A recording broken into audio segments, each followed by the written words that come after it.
Knives out का तीसरा part Netflix पर अब रिलीज हो गया है और आज हम उसी फिल्म की एंडिंग और गहरे मीनिंग की बात करेंगे। अगर आपको स्पॉयलर्स से प्रॉब्लम नहीं है तो इस वीडियो को जारी रखें, मगर वीडियो शुरू करने से पहले मैं रिक्वेस्ट करूंगा कि आप हमारे चैनल को सब्सक्राइब जरूर करें।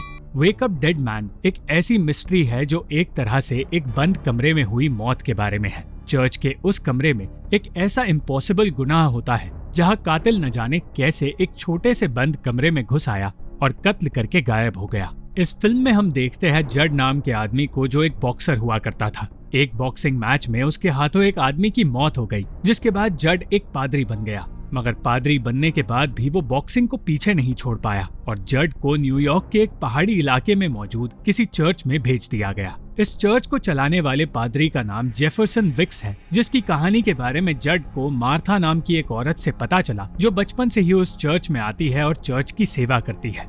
मार्था ने उसे जेफरसन के पिता के बारे में बताया, जिनकी जायदाद जो एक खजाने की तरह थी गायब हो गई। ऐसा होते ही जेफरसन की माँ ग्रेस ने चर्च में तोड़फोड़ करके चर्च के क्रॉस को भी तबाह कर दिया, क्योंकि उसे वो जायदाद नहीं मिली जो उसे विरासत में मिलने वाली थी। विक्स अपनी माँ से अलग था और भगवान में मानता था, इसलिए उसने चर्च के टूटे हुए क्रॉस को भी नहीं बदला। इस क्रॉस को ना बदलने का कारण ये भी था कि वो उन यादों को भुलाना नहीं चाहता था जो उसकी माँ की यादें थी। कहने को तो वो एक प्रीस्ट था, मगर वो अपने सेशंस में शांति और प्यार की जगह गुस्से की बातें करता था और उसके इस बर्ताव की वजह से चर्च में लोगों ने आना बंद कर दिया और सिर्फ कुछ गिने चुने लॉयल लोग आते रहे, जैसे कि डॉक्टर नैट, जिसकी बीवी उसे छोड़कर चली गई थी। राइटर ली रॉस, जो सालों से एक अच्छी किताब लिख नहीं पाया है। वेरा ड्रेवन, जिसके पिता विक्स के दोस्त हुआ करते थे और अपने पिता के नाजायज बेटे साई को उसे खुद अपनाना पड़ा था। सिमोन, जो एक म्यूजिशियन है, मगर बीमारी की वजह से वो अपना काम नहीं कर पा रही और इसलिए एक चमत्कार की उम्मीद में वो इस चर्च में आती है, क्योंकि विक्स ने भी उससे वादा किया है कि वो अपने पैरों पर फिर से खड़ी हो पाएगी। इन लोगों के अलावा सिर्फ चर्च का माली सैमसन और मार्था चर्च के कोर मेंबर्स हैं, जो सालों से चर्च की सेवा कर रहे हैं। विक्स का बर्ताव और उसकी बातें जड को भी पसंद नहीं आते। उसका मानना था कि वो लोगों को गलत रास्ते पर भेज रहा है और सिमोन से झूठा वादा करके उससे पैसे ऐंठ रहा है और इसी की वजह से उसके और विक्स के बीच बहस भी हो गई। मगर हालात तब बिगड़े जब गुड फ्राइडे के दिन अपना भाषण देते हुए विक्स उस छोटे से क्लोजेट में गया जहां वो आराम करता था और करीब 10 सेकंड्स में उसी क्लोजेट में विक्स की लाश नजर आई। सिर्फ 10 सेकंड्स में एक जीते जागते आदमी की मौत हो गई और इस मौत का गवाह जड जब क्लोजेट में गया तो उसने देखा कि उसकी पीठ में वो चाकू है जो कोई आम चाकू नहीं। उस चाकू पर शैतान का सर है और पीठ पर विक्स का खून। नैट ने उसे उस चाकू को छूने से रोका, बॉडी से दूर किया और विक्स की मौत के बारे में सबको बताया। अब इस चाकू पर जो शैतान का सर था, ये कहाँ से आया? ये उस बार से आया है जहाँ से किसी लैंप पर रखा शैतान का सर जड अपने साथ ले आया था और कत्ल की एक रात पहले उसने फेंका था।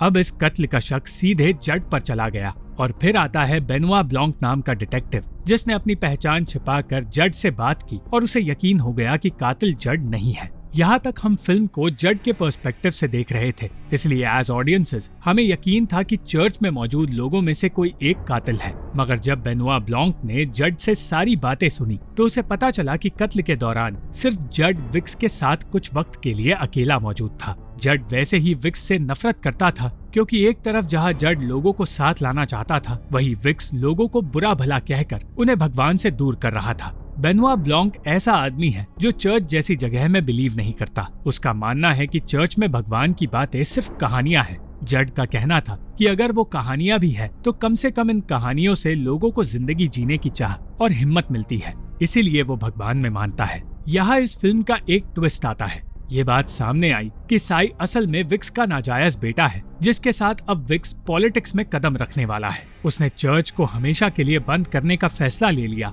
और जब इस फैसले को सुनकर चर्च के मुट्ठी भर मेंबर्स ने उसे एक्सपोज करने की बात की तो विक्स ने पलटकर ये कह दिया कि वो उन सबको एक्सपोज कर देगा और उनके साथ साथ इस चर्च के रेपुटेशन को भी बर्बाद कर देगा।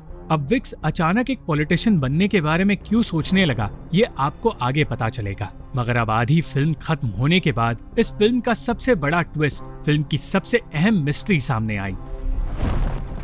लोगों को ये यकीन हो गया कि जीसस की तरह मरा हुआ विक्स फिर से जिंदा हो गया जब उसकी लाश गायब हो गई।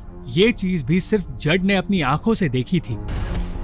मगर उसे बेहोश कर दिया गया और जब उसकी आंखें खुली तो उसे लगा कि उसने चर्च के माली सैमसन का कत्ल कर दिया है। मगर सच इससे बिल्कुल अलग था। जड कातिल नहीं था और विक्स किसी चमत्कार की तरह जिंदा नहीं हुआ था। उसकी लाश बेनवा और जड को डॉक्टर नैट के घर के बेसमेंट में नैट की ही लाश के साथ मिली और एक ऐसे सिचुएशन में मिली जहां ऐसा लग रहा था जैसे कि विक्स ने नैट को मारकर उसे एसिड में पिघलाया है। ये सब कुछ कंफ्यूजिंग है क्योंकि अब हमें ऐसा लगने लगा था कि विक्स सचमुच जिंदा होकर पापियों को सजा दे रहा है। मगर सच ये था कि विक्स का पहले ही कत्ल हो गया था और इस कत्ल को अंजाम देने वाले लोग थे मार्था, नैट और सैमसन। उन्होंने विक्स के शराब में जहर मिलाया, उसी बोतल में जिस बोतल को नादान जड ने छिपा दिया था क्योंकि वो चर्च को बदनामी से बचाना चाहता था। विक्स के कपड़ों में पहले से शैतान का सर चिपकाया गया था जिसे रिमोट के जरिए खून में लथपथ कर दिया। इससे जड शक के घेरे में आ गया और मौका देखकर नैट ने असली चाकू विक्स की पीठ में घुसा दिया।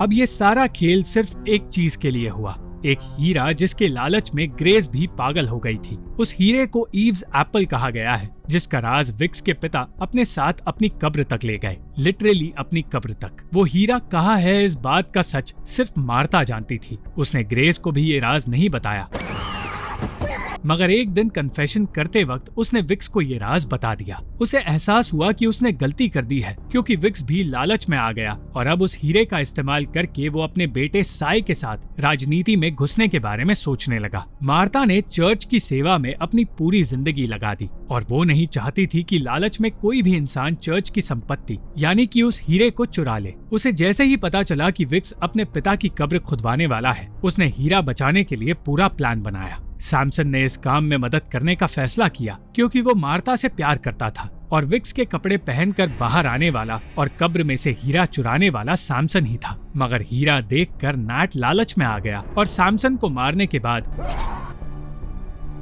उसने मार्था को जहर देकर मारने का प्लान बनाया। मार्था पहले ही उसके इरादे समझ गई थी क्योंकि वो जानती थी कि हीरे का लालच कमजोरों की नीयत बदल देता है, इसलिए मार्था ने उसी की जान ले ली।